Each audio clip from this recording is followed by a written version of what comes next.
ಮಾಡೋದು ಅಂತ ತೋರಿಸ್ತಾ ಇದ್ದೀನಿ. ಸೊ ಆ್ಯಕ್ಚುಲಿ ನನಗೂ ಗೊತ್ತಿಲ್ಲ ಹೇಗೆ ಬರುತ್ತೆ ಏನು ಅಂತ ಹೇಳಿ.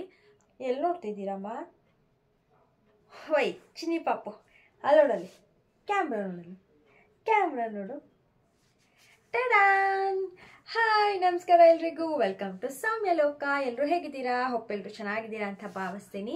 ಸೊ ಇವತ್ತು ನನ್ನ ಮಗಳಿಗೆ 5 months ಕಂಪ್ಲೀಟ್ ಆಗ್ತಿದೆ. ಸೊ ಹಾಗಾಗಿ ಈ ವಿಡಿಯೋ ಮಾಡ್ತಿದ್ದೀನಿ. ಸೊ ಅವಳಿಗೆ 5 months ಕಂಪ್ಲೀಟ್ ಆಗಿರೋದ್ರಿಂದ ಇವತ್ತು ಕೆಲವೊಂದಷ್ಟು ಫೋಟೋಸ್ ತೆಗೆಯೋಣ ಅಂತ ಅಂದ್ಕೊಂಡಿದ್ದೀನಿ.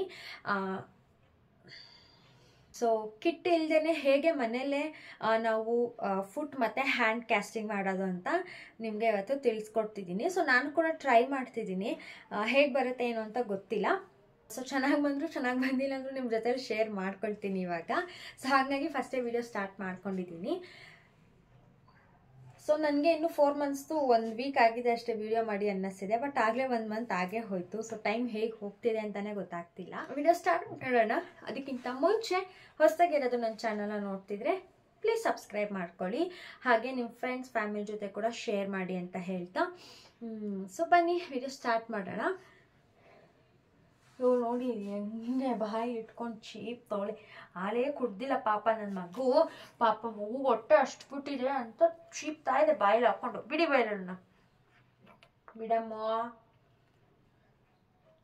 ಕೋಪಿಷ್ಟೆ ಅಂದರೆ ಕೋಪಿಷ್ಟೆ ಇದು, ಕೋಪಿಷ್ಟೆ ಅಂದರೆ ಕೋಪಿಷ್ಟೆ ಇದು, ಕೋಪಿಷ್ಟೆ ಅಂದರೆ ಕೋಪಿಷ್ಟೆ ಇದು. ಬಿಸಾಕ್ಬಿಡ್ತೀನಿ ನಿನ್ನನ್ನು. ಕೈಯಲ್ಲಿ ಕೂದಲು ನೋಡಿ, ನನ್ನ ಕೈಯಲ್ಲಿ ನಂದು ಕೂದಲು ಏನಿದೆ ಅದು ಮುಕ್ಕಾಲು ಭಾಗ ಉದುರು ಹೋಗ್ಬಿಟ್ಟಿದೆ ಇವಳಿಂದಾನೆ. ಬಿಡು ಕೂದಲು ಬಿಡು. ಎಲ್ಲ ಕಿತ್ ಹಾಕ್ತಾ ಇರ್ತಾಳೆ. ಕಿತ್ತೋದು ಬಾಯಿಗೆ ಹಾಕೊಳ್ಳೋದು, ಕಿತ್ತೋದು ಬಾಯಿಗೆ ಹಾಕೊಳ್ಳೋದು, ಕಿತ್ತೋದು ಬಾಯಿಗೆ ಹಾಕೊಳ್ಳೋದು. ಇನ್ನೇನು ಕೆಲಸ ಇಲ್ಲ ಇದಕ್ಕೆ, ಇನ್ನೇನು ಕೆಲಸ ಇಲ್ಲ ಇದಕ್ಕೆ ಸುಬ್ಬಿಗೆ. Gubbu Subbi, I love you. Happy 5 months. ಹೋಗಲ್ವಾ ನೀನೀಗ? ಸೀರಿಯಸ್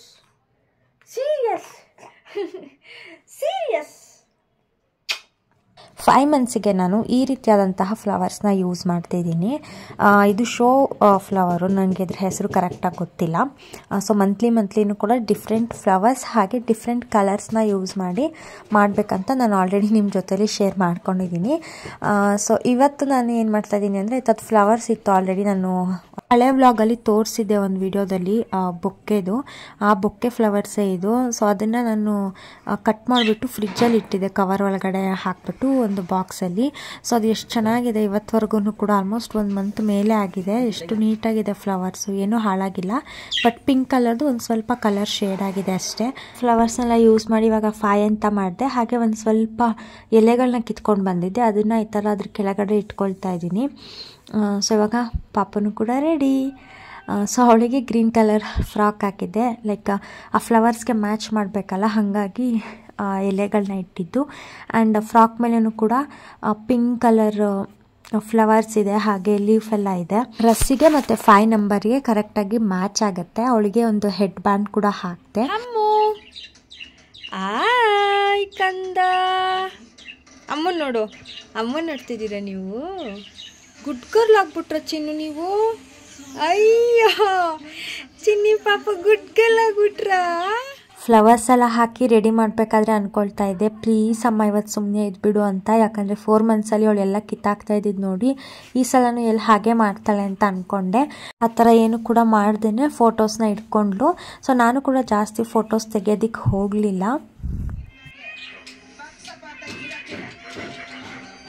ಚಿನ್ನಿ ಕಂದ ಎತ್ಕೊಬಿಟ್ರಿ ಇವ ನೀವು, ಕೊನೆಗೂ ಎತ್ಕೊಬಿಟ್ರಾ? Happy 5 months ಕಂದಮ್ಮ. ಗುಬ್ಬಿ ಚೊಮ್ಮಿ ಹಮ್ಕುಟ್ಟಿ ದೇವ್ರ ಬಂಗಲಿ. ಫೋಟೋಸ್ ಹೇಗೆ ಬಂದಿದೆ ಅಂತ ಲಾಸ್ಟಲ್ಲಿ ಶೇರ್ ಮಾಡ್ಕೊಳ್ತೀನಿ ನಿಮಗೆ. ಇವಾಗ ನಾವು ಕ್ಯಾಸ್ಟಿಂಗ್ ಮಾಡೋದಕ್ಕೆ ಕ್ಲೇನ ರೆಡಿ ಮಾಡ್ಕೊಳ್ಳೋಣ. ಈ ಕಪ್ಪಲ್ಲಿ ನಾನು 1 cup ಅಷ್ಟು ನೀರನ್ನ ತೊಗೊಂಡಿದ್ದೀನಿ. ಅದಕ್ಕೆ 1 tablespoon ಅಷ್ಟು ಅಡುಗೆ ಎಣ್ಣೆನ ಹಾಕ್ಕೊಂಡಿದ್ದೀನಿ. ಸೊ ಅದೇ ಕಪ್ಪಲ್ಲಿ ನಾನು 1 ಕಪ್ಪಷ್ಟು ಮೈದಾ ಹಿಟ್ಟನ್ನ ಹಾಕ್ಕೊಂಡು ಅರ್ಧ ಕಪ್ಪಷ್ಟು ಉಪ್ಪನ್ನ ನಾನಿಲ್ಲಿ ಹಾಕ್ಕೊಳ್ತಿದ್ದೀನಿ. ಸೊ ಯಾವುದಾದ್ರೂ 1 ಕಪ್ನ ಇಟ್ಕೊಂಡು ಅದೇ ಕಪ್ಪಲ್ಲಿ ನೀಟಾಗಿ ಅಳತೆ ಮಾಡಿ ಹಾಕ್ಕೊಳ್ಳಿ. ಇದಿಷ್ಟನ್ನು ಕೂಡ ಇವಾಗ ನೀರ್ ಒಳಗಡೆ ಹಾಕ್ಬಿಟ್ಟು ಚೆನ್ನಾಗಿ ಇದನ್ನ ಮಿಕ್ಸ್ ಮಾಡ್ಕೊಳ್ಬೇಕು. ಹಾಗೆ ಒಂದು ಅರ್ಧ ನಿಂಬೆಹಣ್ಣು ಹಾಗೆ 1 ಟೇಬಲ್ ಸ್ಪೂನ್ ಅಷ್ಟು ಅಡುಗೆ ಸೋಡಾನ ಯೂಸ್ ಮಾಡಿದ್ದೀನಿ. ಸೊ ಈ ನಿಂಬೆಹಣ್ಣು ಹಾಗೆ ಸೋಡಾ ಹಾಕೋದು ವಿಡಿಯೋ ಮಿಸ್ ಆಗಿಬಿಟ್ಟಿದೆ, ಅಂದರೆ ವಿಡಿಯೋ ಸ್ಟಾಪ್ ಆಗಿಬಿಟ್ಟಿತ್ತು, ನಾನು ನೋಡ್ಕೊಂಡಿಲ್ಲ. ಸೊ ಇದಿಷ್ಟನ್ನು ಕೂಡ ಇವಾಗ ಚೆನ್ನಾಗಿ ಮಿಕ್ಸ್ ಮಾಡ್ಕೊಳ್ಬೇಕು. ಉಪ್ಪೆಲ್ಲ ನೀಟಾಗಿ ಕರಗಬೇಕು, ಗಂಟಾಗ್ದಿರೋ ಥರ ನೀಟಾಗಿ ಚೆನ್ನಾಗಿ ಒಂದು 5 ನಿಮಿಷ ಚೆನ್ನಾಗಿ ಮಿಕ್ಸ್ ಮಾಡಿಕೊಂಡು ಗ್ಯಾಸ್ನ ಸಿಮ್ಮಲ್ಲಿ ಇಟ್ಬಿಟ್ಟು ಒಂದು 3 ಇಂದ 4 ನಿಮಿಷ ಚೆನ್ನಾಗಿ ಇದನ್ನು ಈ ಥರ ಮಿಕ್ಸ್ ಮಾಡ್ಕೊಳ್ಬೇಕು. ಸೊ ಗ್ಯಾಸ್ನ ಜೋರಲ್ಲಿ ಇಟ್ಟರೆ ಅದು ಸೀದೋಗ್ಬಿಡುತ್ತೆ. ಸೊ ಹಂಗಾಗಿ ಸಿಮ್ಮಲ್ಲಿ ಇಟ್ಕೊಂಡು ನೀಟಾಗಿ ಈ ಥರ ಕುಕ್ ಮಾಡ್ಕೊಳ್ಬೇಕು. ಸೊ ಕನ್ಸಿಸ್ಟೆನ್ಸಿ ನಿಮಗೆ ಗೊತ್ತಾಗುತ್ತೆ, ಅದು ಗಟ್ಟಿ ಆಗ್ತಾ ಹೋಗುತ್ತೆ, ಒಂಥರ ಕ್ಲೇ ಥರ ಬರುತ್ತೆ. ಸೊ ನೋಡ್ಬೋದು ಈ ಥರ ನೀಟಾಗಿ ಗಟ್ಟಿ ಆಗುತ್ತೆ. ಸೊ ಅಲ್ಲಿವರೆಗೂ ಕೂಡ ಚೆನ್ನಾಗಿ ನೀಟಾಗಿ ಮಿಕ್ಸ್ ಮಾಡ್ಕೊಳ್ಬೇಕು. ಈ ಥರ ಕನ್ಸಿಸ್ಟೆನ್ಸಿ ಬಂದಮೇಲೆ ಇದನ್ನು ನಾನು ಒಂದು ಪ್ಲೇಟಿಗೆ ಎಕ್ಸ್ಚೇಂಜ್ ಮಾಡ್ಕೊತಾ ಇದ್ದೀನಿ. ಇದು ಬಿಸಿ ಇದ್ದಾಗಲೇ ಒಂದು ಸ್ವಲ್ಪ ನೀಟಾಗಿ ಇದನ್ನು ಮಿಕ್ಸ್ ಮಾಡ್ಕೊಳ್ಬೇಕು. ನೀವು ಗೋಧಿ ಹಿಟ್ಟಲ್ಲಿ ಕೂಡ ಮಾಡ್ಬೋದು, ನಾರ್ಮಲಾಗಿ ಚಪಾತಿ ಹಿಟ್ಟು ಕಲಿಸ್ತೀವಲ್ವ ಹಂಗೆ ಕಲಿಸ್ಬಿಟ್ಟು ಕೂಡ ಮಾಡ್ಬೋದು. ಬಟ್ ಅದಷ್ಟು ನೀಟಾಗಿ ಬರೋಲ್ಲ, ಯಾಕಂದರೆ ನಾನು ಗೋಧಿ ಹಿಟ್ಟಲ್ಲಿನೂ ಕೂಡ ಟ್ರೈ ಮಾಡಿದ್ದೀನಿ. ಬಟ್ ಸುಮ್ಮನೆ ಅದು ವೇಸ್ಟ್ ಆಗುತ್ತೆ ಅಷ್ಟೇ. ನೀವ್ಯಾರಾದ್ರೂ ಇದನ್ನ ಟ್ರೈ ಮಾಡಿದ್ರೆ ಇವಾಗ ನಾನು ಯಾವ ಮೆಷರ್ಮೆಂಟ್ ತೋರಿಸಿದ್ದೀನಿ ಅದೇ ಮೆಷರ್ಮೆಂಟಲ್ಲೇ ಮಾಡಿ, ಆದರೆ ಸಣ್ಣ ಕಪ್ನ ಯೂಸ್ ಮಾಡಿ. ಸೊ ನಾನು ತೋರಿಸಿದಷ್ಟು ದೊಡ್ಡ ಕಪ್ನ ಯೂಸ್ ಮಾಡಬೇಡಿ, ಪುಟಾಣಿ ಕಪ್ ಬರುತ್ತಲ್ವಾ, ಸೊ ಆ ಕಪ್ಪಲ್ಲೇ ಸೇಮ್ ಮೆಷರ್ಮೆಂಟ್ನ ಹಾಕಿಬಿಟ್ಟು ಟ್ರೈ ಮಾಡಿ. ನೋಡ್ಬೋದು ಈ ರೀತಿಯಾಗಿರೋಂತಹ ಒಂದು ಕನ್ಸಿಸ್ಟೆನ್ಸಿಗೆ ಬಂದಿದೆ, ಒಂಥರ ಕ್ಲೇ ಥರನೇ ಇದೆ ಇದು. ಸೊ ಇದನ್ನು ನಾವು ಸ್ಟೋರ್ ಕೂಡ ಮಾಡ್ಬೋದು. ಇದನ್ನು ಜಿಪ್ಲಾಕ್ ಕವರಲ್ಲಿ ಹಾಕಿ ಇಡೋದಕ್ಕಿಂತ ಜಸ್ಟ್ ಹಾಗೆ ಇಟ್ಟರೆ ಅದು ಚೆನ್ನಾಗಿರುತ್ತೆ, ನಾನು ಅಬ್ಸರ್ವ್ ಮಾಡಿರೋ ಪ್ರಕಾರ. ಸೊ ನೀವೇನಾದರೂ ಟ್ರೈ ಮಾಡ್ತಿದ್ರೆ ಸ್ಟಾರ್ಟಿಂಗು ಸ್ವಲ್ಪ ಕ್ವಾಂಟಿಟಿಲೇ ಹಾಕಿ ಟ್ರೈ ಮಾಡಿ. ಒಂದು ಬಾಲ್ ಸೈಜಲ್ಲಿ ನೀವು ಹಿಟ್ಟನ್ನ ರೆಡಿ ಮಾಡಿಕೊಂಡ್ರು ಕೂಡ ಸಾಕಾಗುತ್ತೆ. ಒಂದು ಕೈ ಮಾಡಾದ್ಮೇಲೆ ಮತ್ತೆ ಅದೇ ಹಿಟ್ಟನ್ನು ಕಲಿಸ್ಬಿಟ್ಟು ನೀಟಾಗಿ ಅದನ್ನು ರಿಯೂಸ್ ಮಾಡ್ಕೋಬೋದು. ಸೊ ಅದರಿಂದ ವೇಸ್ಟ್ ಕೂಡ ಆಗೋದಿಲ್ಲ. ನಾನು ಕೈ ಟ್ರೈ ಮಾಡಿದೆ, ನನಗೆ ಕೈ ಅದೇನೋ ಸ್ಯಾಟಿಸ್ಫೈ ಆಗ್ತಾನೆ ಇರಲಿಲ್ಲ. ಆಲ್ಮೋಸ್ಟ್ ನಾನು 1 ಅವರ್ ವಿಡಿಯೋ ಮಾಡಿದ್ದೀನಿ, ಆ ಕೈದು ನನಗೆ ಸ್ಯಾಟಿಸ್ಫೈ ಆಗ್ತಾ ಇರಲಿಲ್ಲ ಅಂತ ಹೇಳ್ಬಿಟ್ಟು ಇವಾಗ ಕಾಲ್ದು ಪ್ರಿಂಟ್ಸ್ ತೊಗೊತಾ ಇದ್ದೀನಿ. ಸೊ ನಾನು ಫಸ್ಟ್ ಟೈಮ್ ಮಾಡಿದಾಗ ಜಾಸ್ತಿ ಹಿಟ್ಟು, ಅಂದರೆ ಇವಾಗ ತೋರಿಸ್ದೆ ಅಲ್ವಾ ಅದೇ ಕ್ವಾಂಟಿಟಿಲೇ ಫಸ್ಟ್ ಟೈಮ್ ನಾನು ಟ್ರೈ ಮಾಡಿದ್ದು.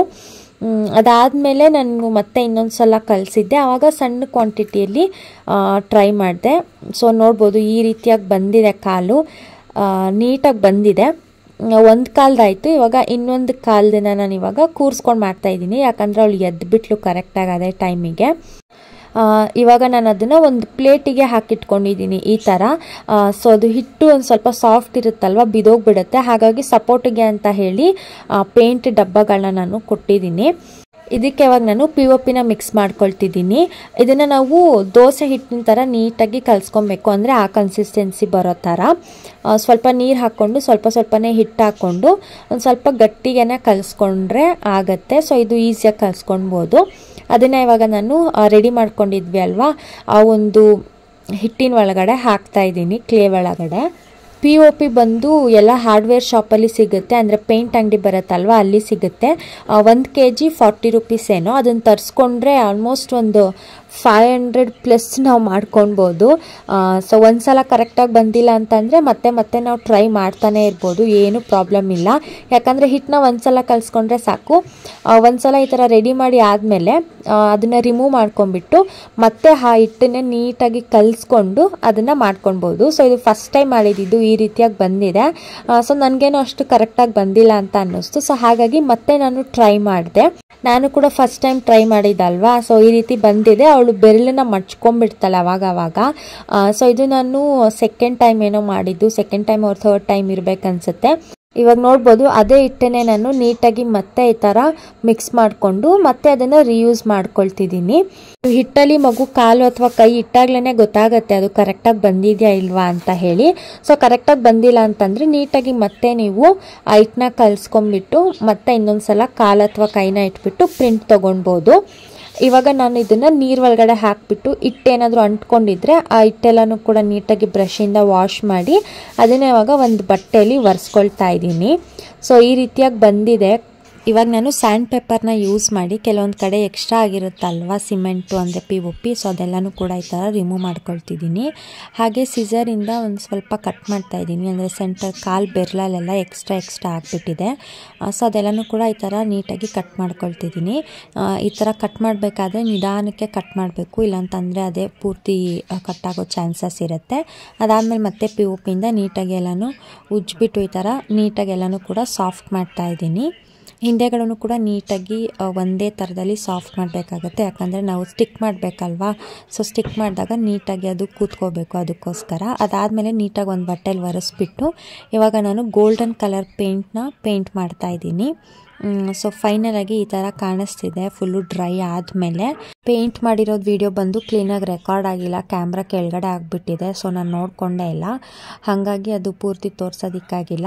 ನೀಟಾಗಿ ಗೋಲ್ಡನ್ ಕಲರ್ ಪೇಂಟ್ ಸಿಗುತ್ತೆ, ಆಕ್ರಿಲಿಕ್ ಪೇಂಟು. ಸೊ ಅದನ್ನು ಯೂಸ್ ಮಾಡಿ ಪೇಂಟ್ ಮಾಡಿದ್ದೀನಿ. ಅದು ಒಂದು 25 ರೂಪೀಸ್ ಇರುತ್ತೆ. ಇವಾಗ ನಾನು ಈ ಥರದ್ದೊಂದು ಫೋಟೋನ ಕಾಪಿ ಮಾಡಿಸ್ಕೊಂಡು ಬಂದಿದ್ದೀನಿ. ಇದು 7x6 ಸೈಜ್ದು ಫ್ರೇಮ್ ಆಲ್ರೆಡಿ ಇತ್ತು, ನಾನು ಮೀಶೋಲ್ಲಿ ತರಿಸ್ಕೊಂಡಿದ್ದು ತುಂಬ ವರ್ಷ ಆಯಿತು. ಅದರಲ್ಲಿ ಈ ಫ್ರೇಮ್ ಹಂಗೆ ಇಟ್ಟಿದ್ದೆ, ಇದರಲ್ಲೇ ನಾನು ಇವಾಗ ಆ ಫೋಟೋನ ಅಟ್ಯಾಚ್ ಮಾಡ್ತೀನಿ. ನಿಮ್ಮ ಹತ್ರ ಫೋಟೋ ಫ್ರೇಮ್ ಇಲ್ಲ ಅಂತಂದರೆ ಯಾವುದಾದ್ರೂ ಒಂದು ವುಡನ್ ಪೀಸ್ ಇದ್ದರೆ ಅದನ್ನು ಕೂಡ ಯೂಸ್ ಮಾಡ್ಕೋಬೋದು. ಸೊ ವುಡನ್ ಪೀಸಿಗೆ ನೀಟಾಗಿ ಫೋಟೋನ ಸ್ಟಿಕ್ ಮಾಡ್ಬೋದು. ನೋಡಿ, ಈ ಥರದ್ದು ವುಡನ್ ಪೀಸ್ ಸಿಕ್ಕಿದ್ರೆ ಅದ್ರ ಮೇಲೆ ಈ ಥರ ಫೋಟೋನ ಅಟ್ಯಾಚ್ ಮಾಡ್ಕೋಬಹುದು. ಅದು ಇಲ್ಲ ಅಂತಂದರೆ ಇನ್ನೂ ಒಂದು ಬೆಸ್ಟ್ ಆಪ್ಷನ್ನು ಕಾರ್ಡ್ಬೋರ್ಡ್ ಅಂತೂ ಇದ್ದೇ ಇರುತ್ತೆ, ಅದನ್ನು ಕಟ್ ಮಾಡಿಕೊಂಡು ಅದನ್ನು ಕೂಡ ನಾವು ಯೂಸ್ ಮಾಡ್ಕೋಬಹುದು. ಸೊ ನೀವು ಫೋಟೋ ಅಟ್ಯಾಚ್ ಮಾಡ್ತೀನಿ ಅನ್ನೋ ಥರ ಆದರೆ ನಿಮಗೆ ಯಾವ ಸೈಜ್ ಬೇಕೋ ಆ ಸೈಜಲ್ಲಿ ಕಾರ್ಡ್ಬೋರ್ಡ್ನ ಕಟ್ ಮಾಡಿಕೊಂಡು ಮಾಡಬಹುದು. ಸೊ ಫೋಟೋ ಹಾಕಲೇಬೇಕು ಅಂತ ಏನಿಲ್ಲ, ಬಟ್ ನಾನು ಹಾಕಿದ್ರೆ ಚೆನ್ನಾಗಿ ಕಾಣುತ್ತೆ ಅಂತ ಹೇಳಿಬಿಟ್ಟು ಈ ಒಂದು ಫೋಟೋನ ಕಾಪಿ ಮಾಡಿಸಿದ್ದೀನಿ. ಈ ಫೋಟೋ ಎಲ್ಲನೂ ಕೂಡ ನೀಟಾಗಿ ನನಗೆ ಯಾವ ಸೈಜಿಗೆ ಬೇಕೋ ಆ ಸೈಜಿಗೆ ಕಟ್ ಮಾಡಿಕೊಂಡು ಅದಕ್ಕೆ ಇವಾಗ ನಾನು ಗ್ಲೂನ ಅಪ್ಲೈ ಮಾಡ್ತಾ ಇದ್ದೀನಿ, ಅಂದರೆ ಫೆವಿಕಲ್ನ. ಈ ಫೋಟೋನು ಕೂಡ ನಾನು ಮನೇಲೇ ತೆಗೆದಿರೋದು, ತುಂಬ ಚೆನ್ನಾಗಿ ಬಂದಿದೆ, ನನಗೆ ತುಂಬ ಇಷ್ಟ ಆಗಿರೋ ಫೋಟೋ ಇದು. ಸೊ ಅದನ್ನೇ ಕಾಪಿ ಮಾಡಿಸ್ಕೊಂಡೆ. ಆ ವಿಡಿಯೋ ಯಾರಾದರೂ ನೋಡಿಲ್ಲ ಅಂತಂದರೆ ಹೇಗೆ ಫೋಟೋ ತೆಗೆದಿದ್ದು ಏನು ಅಂತ ನನ್ನ ಚಾನಲಲ್ಲಿ ಇದೆ, ಫೋಟೋಶೂಟ್ ಐಡಿಯಾಸ್ ಅಟ್ ಹೋಮ್ ಅಂತ. ಯಾರಾದರೂ ಚೆಕ್ ಮಾಡಿಲ್ಲ ಅಂತಂದರೆ, ಹೊಸದಾಗಿ ಯಾರಾದರೂ ನನ್ನ ಚಾನಲ್ನ ನೋಡ್ತಿದ್ರೆ ಸೊ ನೀವು ಹೋಗಿ ಚೆಕ್ ಮಾಡ್ಬೋದು. ಸೊ ಮನೇಲಿ ಈಸಿಯಾಗಿ ಫೋಟೋಸ್ನ ಈ ಥರ ಕ್ಯಾಪ್ಚರ್ ಮಾಡ್ಬೋದು. ಫೋಟೋ ಎಲ್ಲ ಅಂಟಿಸಿ ಆದಮೇಲೆ ಇವಾಗ ನಾನು ಫೋಟೋ ಫ್ರೇಮಿಗೆ ಹಾಕಿಬಿಟ್ಟು ಇದನ್ನು ಫಿಕ್ಸ್ ಮಾಡ್ಕೊಳ್ತಾ ಇದ್ದೀನಿ. ಗ್ಲಾಸ್ನ ನಾನು ಇದರಲ್ಲಿ ಯೂಸ್ ಮಾಡ್ತಾ ಇಲ್ಲ, ಗ್ಲಾಸ್ನ ರಿಮೂವ್ ಮಾಡಿದ್ದೀನಿ. ಗ್ಲಾಸ್ನ ರಿಮೂವ್ ಮಾಡಿಲ್ಲ ಅಂತಂದರೆ ಆ ಪಾದನ ಸ್ಟಿಕ್ ಮಾಡೋದಕ್ಕೆ ಆಗಲ್ಲ ಅಂತ ಅನಿಸುತ್ತೆ. ಸೊ ಸ್ಟಿಕ್ ಮಾಡಿದ್ರೂ ಆ ಗ್ಲಾಸ್ ಮೇಲೆ ಎಷ್ಟು ಗಟ್ಟಿ ಕೂತ್ಕೊಳ್ಳುತ್ತೆ ಅಂತ ನನಗೆ ಗೊತ್ತಿಲ್ಲ. ಸೊ ಹಾಗಾಗಿ ನಾನು ಬೇಡ ಅಂತ ಹೇಳಿ ಗ್ಲಾಸ್ನ ರಿಮೂವ್ ಮಾಡಿಬಿಟ್ಟಿದ್ದೀನಿ. ಸೊ ಇವಾಗ ನೀಟಾಗಿ ಫ್ರೇಮ್ನೆಲ್ಲ ಈ ಥರ ಸೆಕ್ಯೂರ್ ಮಾಡ್ಕೊಂಡಾದಮೇಲೆ ನಾವು ಮಾಡ್ಕೊಂಡಿರೋಂತಹ ಪಾದನ ನೀಟಾಗಿ ನಾನಿಲ್ಲಿ ಅರೇಂಜ್ ಮಾಡ್ಕೊಳ್ತಿದ್ದೀನಿ. ಯಾವ ಥರ ಇಟ್ಟರೆ ನೀಟಾಗಿ ಕಾಣಿಸುತ್ತೆ ಅಂತ ನೋಡಿಕೊಂಡು ಅದನ್ನು ಅಡ್ಜಸ್ಟ್ ಮಾಡ್ಕೊಂಡಿದ್ದೀನಿ. ಇವಾಗ ನಾನು ಎಮ್ಸಿಲ್ನ ನಾನು ಯೂಸ್ ಮಾಡ್ತಾ ಇದ್ದೀನಿ. ಸೊ ನೀಟಾಗಿ ಎಮ್ಸಿಲ್ನ ಮಿಕ್ಸ್ ಮಾಡಿಕೊಂಡು ಅದನ್ನು ಪಾದದ ಹಿಂದೆಗಡೆ ಈ ಥರ ಅಂಟಿಸ್ಕೊಳ್ತಾ ಇದ್ದೀನಿ. ಸೊ ಡೈರೆಕ್ಟಾಗಿ ಹಂಗೆ ಅಂಟಿಸ್ಬೋದು, ಇಲ್ಲಾಂತಂದರೆ ಒಂದು ಸ್ವಲ್ಪ ಗ್ಲೂನ ಅಪ್ಲೈ ಮಾಡಿಬಿಟ್ಟು ಅದ್ರ ಮೇಲೆ ನಾನು ನೀಟಾಗಿ ಈ ಥರ ಅಪ್ಲೈ ಮಾಡ್ತಾ ಇದ್ದೀನಿ ಆ ಎಮ್ಸಿಲ್ ಏನಿದೆ ಅದನ್ನು. ಸೊ ಎರಡನ್ನೂ ಕೂಡ ನೀಟಾಗಿ ಮಿಕ್ಸ್ ಮಾಡ್ಕೊಂಬಿಟ್ಟು ಈ ಥರ ಸ್ಟಿಕ್ ಮಾಡ್ಕೊಳ್ತಿದ್ದೀನಿ. ಎಮ್ಸಿಲ್ ಇಲ್ಲ ಅಂತಂದರೆ ನಿಮ್ಮ ಹತ್ರ ಕ್ಲೇ ಇದ್ರೂ ಕೂಡ ಕ್ಲೇನ ಯೂಸ್ ಮಾಡ್ಬೋದು. ಡೈರೆಕ್ಟಾಗಿ ಬರೀ ಗ್ಲೂನೇನೂ ಕೂಡ ಹಾಕಿ ಸ್ಟಿಕ್ ಮಾಡ್ಬೋದು, ಬಟ್ ಅದು ಎಷ್ಟು ದಿನ ಗಟ್ಟಿ ಕೂತ್ಕೊಳ್ಳುತ್ತೆ ಅಂತ ಗೊತ್ತಿಲ್ಲ. ಸೊ ಬಿದ್ದು ಒಡೆದೋಗ್ಬಿಟ್ರೆ ಯಾಕೆ ಬೇಕಲ್ವ, ಹಾಗಾಗಿ ಸ್ವಲ್ಪ ಗಟ್ಟಿಗೆ ಕೂತ್ಕೊಳ್ಳಿ ಅಂತ ಎಮ್ಸಿಲ್ನ ಯೂಸ್ ಮಾಡಿ ಈ ಥರ ಸ್ಟಿಕ್ ಮಾಡ್ಕೊಳ್ತಾ ಇದ್ದೀನಿ. ಎರಡು ಪಾದಕ್ಕೂ ಕೂಡ ಸೇಮ್ ಇದೇ ರೀತಿ ನಾನು ಮಾಡ್ತಾ ಇದ್ದೀನಿ. ನಾನು ಕೈದು ಮಾಡಲಿಲ್ಲ, ಯಾಕೆ ಅಂತಂದರೆ ಅವಳು ಕೈ ಅಲ್ಲಾಡಿಸ್ತಾ ಇದ್ಲು. ಒಂದ್ಸಲ ಟ್ರೈ ಮಾಡಿದೆ ಅಷ್ಟೇ, ಬಟ್ ಅದು ಅಷ್ಟು ಕರೆಕ್ಟಾಗಿ ಬಂದಿಲ್ಲ. ಅದಾದಮೇಲೆ ಮತ್ತೆ ನಾನು ಟ್ರೈ ಮಾಡೋದಕ್ಕೆ ಹೋಗಲಿಲ್ಲ. ಸೊ ನೆಕ್ಸ್ಟ್ ಟೈಮ್ ಯಾವಾಗಲಾದರೂ ಮಾಡಿದ್ರೆ ನಾನು ಶೇರ್ ಮಾಡ್ಕೊಳ್ತೀನಿ. ಸೊ ನೀವು ಕೈನೂ ಕೂಡ ಮಾಡ್ಬೋದು, ನಾರ್ಮಲಾಗಿ ಪ್ರೆಸ್ ಮಾಡಿದ್ರೆ ಆಗುತ್ತೆ. ಸೊ ನಾನು ಲಾಸ್ಟ್ ಅವಳಿಗೆ 3 ಮಂತ್ಸಲ್ಲಿದ್ದಾಗ ಮಾಡಿದ್ದೆ ಅಲ್ವಾ, ಸೊ ಆ ವಿಡಿಯೋದಲ್ಲಿ ನಾನು ಹೇಗೆ ಪ್ರೆಸ್ ಮಾಡಿದ್ದೆ ಅದೇ ರೀತಿ ಇದರಲ್ಲೂ ಕೂಡ ಪ್ರೆಸ್ ಮಾಡಿದ್ರೆ ಆಗುತ್ತೆ. ಸೊ ಆ ವಿಡಿಯೋನು ಚೆಕ್ ಮಾಡಿಲ್ಲ ಅಂದರೆ ಚೆಕ್ ಮಾಡಿ, ಹೋಪ್ ನಿಮಗೆ ಅದು ಕೂಡ ಯೂಸ್ ಆಗ್ಬೋದು ಅಂತ ಅನಿಸುತ್ತೆ. ಹ್ಯಾಂಡಾಗೆ ಫೀಟ್ದು ಪ್ರಿಂಟ್ಸ್ ತೊಗೊಂಡಿದ್ದು. ಸೊ ನೀಟಾಗಿ ಇವಾಗ ನಾನು ನೋಡಿಬಿಟ್ಟು ಈ ಥರ ಅಡ್ಜಸ್ಟ್ ಮಾಡಿ ಇವಾಗ ಅದನ್ನು ಸ್ಟಿಕ್ ಮಾಡಿದ್ದೀನಿ ಪಾದನ. ಸೊ ನೋಡಿ ಎಷ್ಟು ಚೆನ್ನಾಗಿ ಕಾಣಿಸ್ತಿದೆ ಅಲ್ವಾ. ಸೊ ಎಮ್ಸಿಲ್ ಹಾಕಿರೋದ್ರಿಂದ ತುಂಬ ಗಟ್ಟಿಯಾಗಿ ಅದು ಸ್ಟಿಕ್ ಆಗುತ್ತೆ, ಬಿದೋಗಲ್ಲ. ಹಾಗಾಗಿ ನೀವು ಏನಾದರೂ ಮಾಡ್ತಿದ್ರೆ ಎಮ್ಸಿಲ್ನ ಯೂಸ್ ಮಾಡಿ. ಮನೇಲಿರುವಂತಹ ಐಟಮ್ಸ್ನ ಯೂಸ್ ಮಾಡಿಕೊಂಡು ಹೇಗೆ ಒಂದು ಬ್ಯೂಟಿಫುಲ್ ಆಗಿರೋಂತಹ ಫೀಟ್ ಕ್ಯಾಸ್ಟಿಂಗ್ ಮಾಡೋದು ಅಂತ ನೋಡಿದ್ರಿ. ಅಷ್ಟೊಂದು ದುಡ್ಡು ಕೊಟ್ಟು ಕ್ಯಾಸ್ಟಿಂಗ್ ಕಿಟ್ನ ತರಿಸಿ ಸೊ ಅದು ನೀಟಾಗಿ ಬರದೇ ಇದ್ದು ಈ ದುಡ್ಡನ್ನ ಸುಮ್ಮನೆ ವೇಸ್ಟ್ ಮಾಡ್ಕೊಳ್ಳೋದ್ರ ಬದಲಿಗೆ ಬರೀ 100 ರೂಪಾಯಿನ ಖರ್ಚು ಮಾಡಿದ್ರೆ ಕಂಪ್ಲೀಟಾಗಿ ಒಂದು ಫ್ರೇಮೇ ರೆಡಿ ಆಗಿಬಿಡುತ್ತೆ. ಫಸ್ಟ್ ಮಾಡಿದಾಗ ಕರೆಕ್ಟಾಗಿ ಬಂದಿಲ್ಲ ಅಂತಂದರೆ ಮತ್ತೆ ನಾವು ಟ್ರೈ ಮಾಡ್ಬೋದು. ಸೊ ಮೈದಾ ಹಿಟ್ಟನ್ನ ನಾವು ರಿಯೂಸ್ ಮಾಡ್ಕೋಬಹುದು ನಾನು ಹೇಳಿರೋ ಟಿಪ್ಸ್ನ ಫಾಲೋ ಮಾಡಿದ್ರೆ. ಹಾಗೆ POP 40 ರೂಪಾಯಿಗೆ 1 kg ಬರುತ್ತೆ. ಸೊ ಅದರಲ್ಲಿ ಆಲ್ಮೋಸ್ಟ್ ಒಂದು 500 ಪ್ಲಸ್ಸೇ ಕ್ಯಾಸ್ಟಿಂಗ್ ಮಾಡ್ಬೋದು ನಾವು. ಕ್ಯಾಸ್ಟಿಂಗ್ ಕಿಟ್ ಬದಲಿಗೆ ಇದೇ ಬೆಸ್ಟ್ ಅಂತ ಅನಿಸುತ್ತೆ. ಬಟ್ ಸ್ಟಾರ್ಟಿಂಗ್ ಒಂದು ಸ್ವಲ್ಪ ಕರೆಕ್ಟಾಗಿ ಬರಲ್ಲ, ಅದಾದಮೇಲೆ ಒಂದು 2-3 ಸಲ ಟ್ರೈ ಮಾಡಾದಮೇಲೆ ಕರೆಕ್ಟಾಗಿ ಬರುತ್ತೆ. ಫೋಟೋ ಅಟ್ಯಾಚ್ ಮಾಡಿಲ್ಲ ಅಂತಂದರೆ ಬ್ಯಾಕ್ಗ್ರೌಂಡಿಗೆ ಒಂದು ವೈಟ್ ಕಲರ್ ಶೀಟ್ನ ಹಾಕಿಬಿಟ್ಟು ಅದ್ರ ಮೇಲೆ ನೀಟಾಗಿ ಈ ಥರ ಸ್ಟಿಕ್ ಕೂಡ ಮಾಡ್ಕೋಬಹುದು. ನನಗಂತೂ ಸಖತ್ ಇಷ್ಟ ಆಯಿತು. ಎಷ್ಟು ಮುದ್ದಾಗಿ ಕಾಣಿಸ್ತಿದೆ ಅಲ್ವಾ, ಪುಟಾಣಿ ಪುಟಾಣಿ ಪಾದ ಅವಳದು. ನಾವು ಇದನ್ನು ಟಚ್ ಕೂಡ ಮಾಡಿ ನೋಡ್ತಾ ಇರ್ಬೋದು ಅವಾಗ. ಸೊ ಫೀಲ್ ಮಾಡ್ಬೋದು. ತುಂಬಾ ಚೆನ್ನಾಗಿ ಅನಿಸುತ್ತೆ ಆ್ಯಂಡ್ ನನಗೆ ಅಂತೂ ತುಂಬಾ ಇಷ್ಟ ಆಯಿತು ಆ್ಯಂಡ್ ತುಂಬ ಚೆನ್ನಾಗಿ ಬಂದಿದೆ. ಸೊ ಇದನ್ನು ನೀವು 5 ವರ್ಷದ ಮಗುಗೂ ಕೂಡ ಮಾಡಬಹುದು. ಆ್ಯಂಡ್ ನೀವೇನಾದರೂ ಇದನ್ನು ಟ್ರೈ ಮಾಡಿದ್ರೆ ಇನ್ಸ್ಟಾಗ್ರಾಮಲ್ಲಿ ನನಗೂ ಕೂಡ ಫೋಟೋಸ್ನ ಶೇರ್ ಮಾಡಿ, ಹಾಗೆ ಅಲ್ಲಿ ಕೂಡ ಹೋಗಿ ಫಾಲೋ ಮಾಡಿ. ನಿಮಗೆ ಈ ವಿಡಿಯೋ ಇಷ್ಟ ಆಗಿದ್ರೆ, ಸ್ವಲ್ಪನಾದರೂ ಯೂಸ್ ಆಗಿದೆ ಅಂತ ಅನ್ಸಿದ್ರೆ ಪ್ಲೀಸ್ ನನ್ನ ಚಾನಲ್ನ ಸಬ್ಸ್ಕ್ರೈಬ್ ಮಾಡ್ಕೊಳ್ಳಿ. ಹಾಗೆ ಈ ವಿಡಿಯೋಗೊಂದು ಲೈಕ್ ಮಾಡಿ, ನಿಮ್ಮ ಫ್ರೆಂಡ್ಸ್ ಆ್ಯಂಡ್ ಫ್ಯಾಮಿಲಿ ಜೊತೆ ಕೂಡ ಶೇರ್ ಮಾಡಿ, ಅವ್ರ ಹತ್ರನೂ ಕೂಡ ಸಬ್ಸ್ಕ್ರೈಬ್ ಮಾಡಿಸಿ ಅಂತ ಹೇಳ್ತಾ ನೆಕ್ಸ್ಟ್ ವ್ಲಾಗಲ್ಲಿ ಸಿಗ್ತೀನಿ. Thank you, bye bye, lots of love. Video ಹೇಗೆ ಅನ್ನಿಸ್ತು ಅಂತ ಕಮೆಂಟ್ ಮಾಡೋದನ್ನು ಮರಿಬೇಡಿ. ಹಾಗೆ ಇನ್ಸ್ಟಾದಲ್ಲಿ ಕೂಡ ಹೋಗಿ ಫಾಲೋ ಮಾಡಿ. ಲಿಂಕ್ ಇನ್ ಡಿಸ್ಕ್ರಿಪ್ಷನ್ ಬಾಕ್ಸ್.